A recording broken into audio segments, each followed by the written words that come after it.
계속해서 엘리사가 행한 여러 기적들에 대해 살펴보고 있습니다. 어제는 수미상관 구조로 된 두 여인과 그리고 두 무리에게 행하였던 기적에 대해서 살펴보았고요.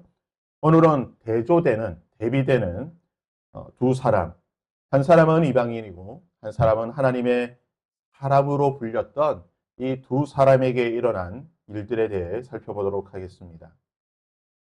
1절에서 19절까지는 아람 군대 장관 나아만에 관한 이야기입니다.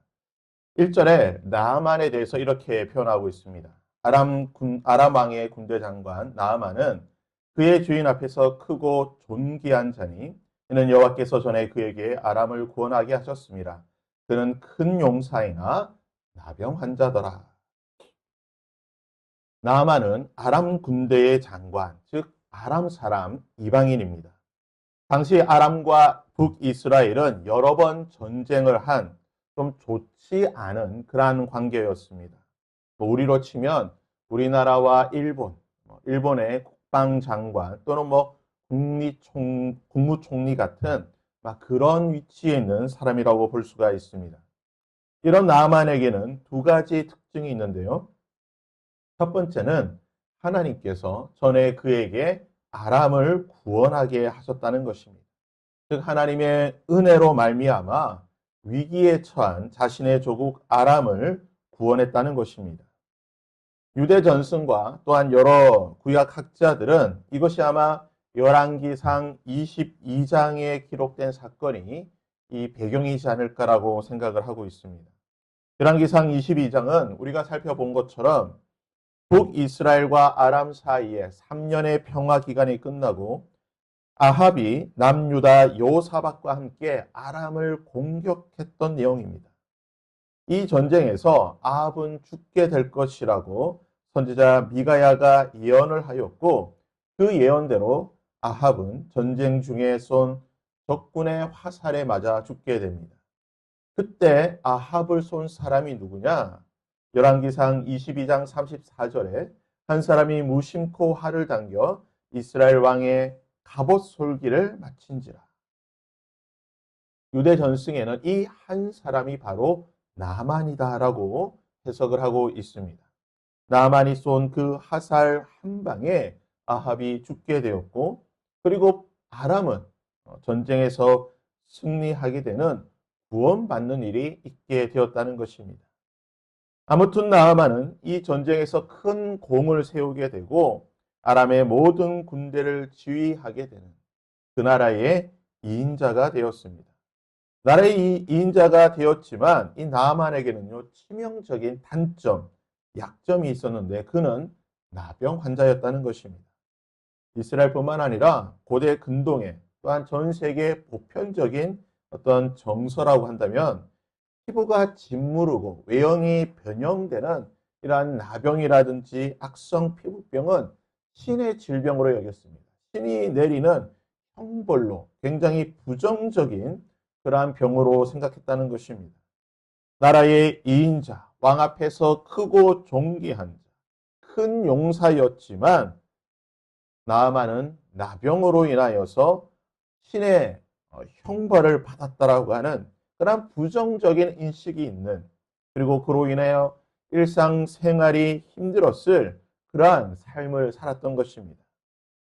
그런 그에게 북이스라엘을 침략할 때에 아마 이 아합과의 전쟁이나 또는 다른 전쟁을 통해서 북이스라엘에서 여러 포로를 잡아오게 되는데 그 중에 한 포로 소녀가 이러한 말을 하게 됩니다. 그의 여주인에게 이르되 우리 주인이 사마리아에 계신 선지자 앞에 계셨으면 좋겠나이다. 그가 그 나병을 고치리이다. 우리 이스라엘에게는 하나님의 여호와의 선지자가 계신데 그는 많은 기적을 행하고 능히 나아만의 질병을 고칠 수 있는 사람입니다라는 그 말을 하게 되는 것입니다. 생각해 보십시오. 포로로 잡아온 정말 보잘것없는 종입니다. 정말 그 말을 무시해도 될 만큼 정말 보잘것없는 소녀의 말인데요.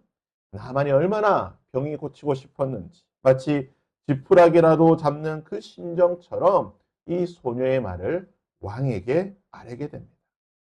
그리고 아람 왕은 나아만에게 북이스라엘에 가서 이 소녀의 말대로 그 선지자에게 병을 고치라고 명령을 하게 되는 것입니다. 그러자 나아만은요, 막대한 치료비를 들고 가지고 북이스라엘로 가게 되고 여러 우여곡절 끝에 이 포로 소녀가 말한 선지자 엘리사의 집에 도착하게 됩니다. 근데 문제는 나아만이 병을 고치러 엘리사의 집에 도착하였는데 이 나아만을 대하는 엘리사의 태도입니다. 얼마나 오만방자한 모습을 보이는지 이 나아만의 입장에서는 굉장히 불쾌한 오만방자한 모습이었다는 것입니다. 자신이 얼마 전에 건너왔던 정말 보잘것없는 작은 하천에 불과한 이 요단강에 가서 몸을 7번 씻으라는 것입니다. 근데 그것도요, 직접 나와서 이렇게 하십시오라고 말하는 것이 아니라 마치 윗사람이 아랫사람에게 명령하듯 하대하듯 자신의 종을 보내어서 그렇게 명령을 하는 것입니다. 명색이 한 나라의 2인자입니다. 북이스라엘과는 몇 년 전에 싸워서 큰 승리를 거두었던 어떻게 보면 지금 갑의 위치에 있는 사람입니다. 그런데요, 철저히 무시를 당하고 있는 것입니다. 그러니 11절의 말씀에 나아만이 노하여 물러가서 내 생각에는 그가 내게로 나와서서 그의 하나님 여호와의 이름을 부르고 그의 손을 그 부위에 흔들어 나병을 고칠까 하였도다. 이 나아만의 이 반응, 이 말은요, 충분히 이해가 되고 공감이 되는 말입니다. 어쨌든 대노한 나아만을 그의 종들이 겨우 진정시키고 요단강에 가서 7번 씻게 만듭니다. 화를 참으며 겨우 요단강에 들어가 목욕을 한 나아만, 7번째 목욕을 끝내게 되자 기적이 일어나게 됩니다. 짓무르고 변형되었던 그 상처, 흉터, 투성이었던 그의 피부가 아이 피부처럼, 정말 아이 피부처럼 부드러운 피부로 바뀌게 되었다는 것입니다. 나만이 누구입니까? 이방 사람입니다. 이방에서 성공한 사람입니다. 그 누구보다 화려한 삶을 살았던 사람입니다. 그는 아람의 신 님몬을 섬기던 철저한 우상 숭배자였습니다. 하지만 그는 지금 하나님께서 행하신 이 놀라운 치유의 기적을 경험하였습니다. 그리고 나서 그의 신앙, 그의 믿음이 바뀌게 되는 것이고 그는 자신의 신앙을 이렇게 고백하고 있습니다. 나아만이 이르되 그러면 청하건대 노새 2마리의 실을 흙을 당신의 종에게 주소서. 이제부터는 종이 번제물과 다른 희생 제사를 여호와 외 다른 신에게는 드리지 아니하고 다만 여호와께 드리겠나이다. 그의 말이 무엇입니까? 그가 하나님의 사람이 있는 이곳에서 제사 드리겠다는 게 아니에요. 자신의 고향 님몬을 섬기는 그 우상의 나라, 이방신의 나라, 자신의 조국 모든 사람이 님몬을 섬기는 그곳에서 이제부터 나와 내 가족, 마치 여호수아의 고백처럼 나와 내 집은 여호와만을 섬기겠다는 것입니다.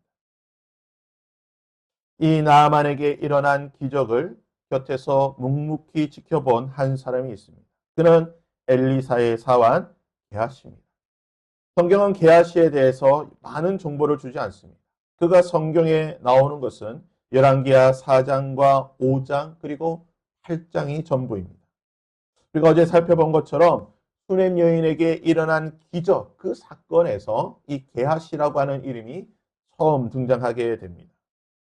4장에서 보게 되는 이 게하시의 모습 우리가 어제 살펴보았지만요. 그는 말씀에 순종하는 엘리사의 말에 순종하는 사람이었습니다. 그리고 자신의 일에 충성하는 사람이었습니다. 엘리사가 시키는 대로 아무 말도 하지 않고 지팡이를 들고 가서 그 죽은 아이의 몸에 얹었던 엘리사의 말에 순종하며 충성하던 사람이었습니다. 그는 또 분별력도 있고 또한 센스도 있는 사람이었습니다. 수넴 여인에게 필요한 것이 무엇인지 잘 파악하고 있었고 그것을 엘리사에게 잘 이야기했던 사람입니다.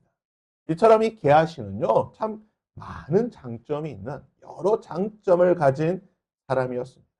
나아만이 그의 나라에서 존귀한 자고 용감한 사람이고 뛰어난 사람이었던 것처럼 많은 장점이 있던 것처럼 게하시 역시 참 좋은 것을 많이 가지고 있던 사람입니다. 하지만 나아만에게 치명적인 약점, 그의 삶을 어떻게 보면 파멸시키고 있던 치명적인 약점, 나병이 있듯이 게하시에게도 그의 삶을 파괴하는 치명적인 약점이 있었는데요. 그것은 바로 탐욕이었습니다. 20절에 보시면요. 하나님의 사람 엘리사의 사환 게하시가 스스로 이르되 내 주인이 이 아람 사람 나아만에게 면하여 주고 그 병을 고쳐주고 그가 가지고 온 것을 그의 손에서 받지 아니하였도다. 여호와께서 살아계심을 두고 맹세하노니 내가 그를 쫓아가서 무엇이든지 그에게서 받으리라. 그는 엘리사가 행한 많은 기적들을 보았습니다. 그런데 엘리사는 여러 기적을 행하였음에도 불구하고 수넴 여인과 그리고 선지자의 생도들과 많은 기적을 행하였음에도 불구하고 어떤 금전적인 이득도 취하지 않았습니다. 그러니 엘리사의 경제 상황이 어떨까요? 형편이 넉넉지 못하였을 것입니다. 그런 엘리사를 수넴 여인이 지극정성으로 보살펴 주었던 것입니다. 그러니 자연스럽게 엘리사의 사환, 비서라고 할 수 있는 게하시 역시 경제적으로 그의 삶이 넉넉지 않는 참 힘들고 고달픈 삶을 살았을 것입니다. 그런데 나아만이 병을 고치기 위해 너무나 많은 돈을 가지고 왔습니다. 그것을 받으라고 강권합니다. 제발 좀 받아달라고 부탁하였지만 그것을 엘리사는 거절하였습니다. 어떤 대가도 받지 않고 병을 고쳐주고 그냥 돌려보냈다는 것입니다. 그러자 게하시는 나아만에게 가서 거짓말을 하고 그 중에 일부를 받아오게 됩니다. 게하시의 탐욕과 거짓말을 알게 된 엘리사는 이렇게 선포하게 됩니다. 그러므로 나아만의 나병이 내게 들어 내 자손에게 미쳐 영원토록 이르리라 하니 게하시가 그 앞에서 물러나오매 나병이 발하여 눈같이 되었다. 탐욕에 스스로 거짓말하며 파멸의 길을 걸어갔던 그에게 하나님의 심판과 저주가 선포되었고 게하시는 즉시 나병 환자가 되어 하나님의 사람에게서 하나님의 공동체에서 쫓겨나는 추방당하는 심판을 받게 되었다는 것입니다. 사랑하는 여러분, 아람 사람 나아만 그는 이방인이며 또한 나병 환자라고 하는 약점이 있었습니다. 단점이 있었습니다. 하지만 그는 하나님의 말씀에 순종하였고 하나님의 백성이 되는 하나님만을 섬기는 하나님의 백성이 되었습니다.